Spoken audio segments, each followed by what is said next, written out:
So hey man, for all our listeners, let's give everybody the ones and twos background on Coffey, and I know some people I'm sure have seen you on Netflix. Everybody's watching Netflix, but let's tell everybody a little bit about your story.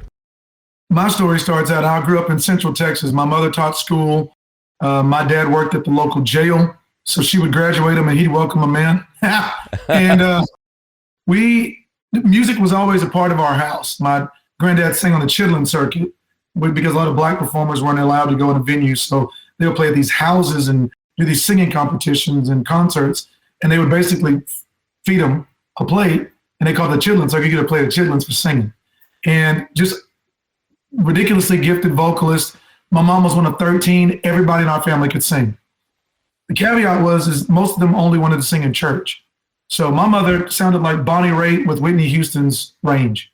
Just insane. But she just loved singing for the Lord. I appreciate that. I wanted to take my career to where I could do what I love and still get a check. And I was a basketball standout in Texas. But when I was in college, and I was dating this girl, and the best thing about her was her parents. I actually stayed with her longer because her family was so rad. Bro, they were rad folks. And she dumped me, and I kept the guitar in the situation. I got a Mel Bay guitar book, $4.95, and I started practicing G, C, D, and E minor, 4 chords. And out of that, I started doing kind of campfire praise and worship songs, singing in church because that's what I knew. And when you're under 21, church is a place you can sing on Sunday and Wednesday nights and get a whole lot of practice, and everybody's still going to cheer for you because you're doing it for the loud.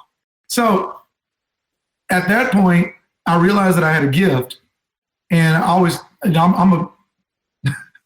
I'm a capitalist. So I'm like, let me figure out how to get paid from this jump. And I moved to LA, and I started meeting different people, and I realized that the music industry was smoke and mirrors. I realized that there were a lot of people that were famous and broke, and I never wanted to be that.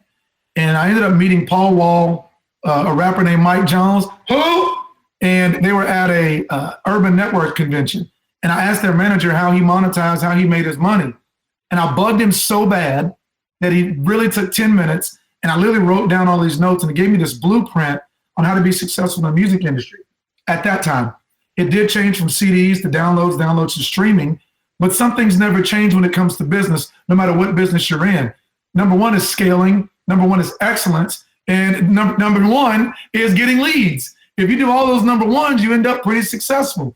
And also, you want to work hard and take care of the people that believe in you. I think that every customer that calls, everyone that wants me to do a live show, someone that buys my music, they believe in me, and I want to give them the best product possible. Yeah, so that led to getting on YouTube, singing, because when I went to sing for record labels, they were like, yeah, you got a permanent tan and do country music. I don't get it. And then, I sang for the R&B labels, and they were like, yeah, you got a hat on. We don't get that one either. So I created my own label from the house, and we had a beautiful roll-up door.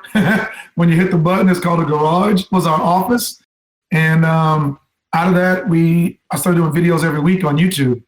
That got up to over 200,000 subscribers. And then Facebook went crazy, and we're at 700,000 on there. But the difference is most people think of numbers. I don't have 200,000 followers. I got 200,000 customers. People that follow me have bought from me. And that's the difference. Most people go, well, how many followers you got? I don't care, because you can buy followers. You can't buy revenue. Money shows up or it don't. Dropped a couple of albums, number 2 on the charts, number 16 in the world. Mr. Red, White, and Blue went viral on TikTok 5 months ago. We have over 2 billion flips on TikTok of just that sound, and over 101 million streams independent. All that money comes to my house and my children. You can do it if you apply yourself. Hey guys, thanks so much for watching the video. Don't forget to like, share, and subscribe. And of course, check out one of these other clips for all the latest tips and insights. We'll see you next time.